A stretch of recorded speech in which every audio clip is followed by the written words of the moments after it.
मंडळी म्हणतात की मित्र वनव्यामध्ये गारव्यासारखा, पण हे चित्र बदललंय. कारण नवी मुंबईतील तुर्भे येथे दारूच्या नशेत एका मित्राने आपल्याच मित्राची हत्या केली, अशी धक्कादायक घटना समोर आलेली आहे. या घटनेनंतर आरोपीने स्वतः तुर्भे पोलीस ठाण्यात हजर होऊन गुन्ह्याची कबुली दिली.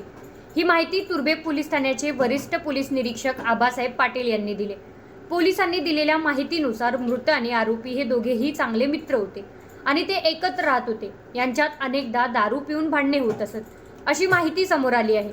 या प्रकरणातही असेच काहीसे घडलेले आहे. गुरुवारी रात्री दोघे मित्र दारू प्यायले होते. दारूच्या नशेत त्यांच्यात पुन्हा एकदा जोरदार भांडणं सुरू झाली.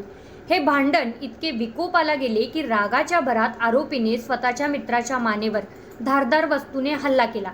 या हल्ल्यात गंभीर जखमी झालेल्या मित्राचा जागीच मृत्यू झाला. हत्येनंतर आरोपीला आपल्या कृत्याचा पश्चाताप झाला असावा किंवा त्याला भीती वाटली असावी. त्याने थेट पोलीस ठाणे गाठले आणि घडलेला प्रकार पोलिसांना सांगितला. पोलिसांनी तात्काळ कारवाई करत आरोपीला अटक केली आहे. त्याला न्यायालयात हजर करण्यात आले असता न्यायालयाने आरोपीला 23 जूनपर्यंत पोलीस कोठडी सुनावली आहे. या घटनेमुळे परिसरात खळबळ उडाली असून दारूच्या नशेत होणाऱ्या गुन्ह्यावरती पुन्हा एकदा प्रकाश टाकला.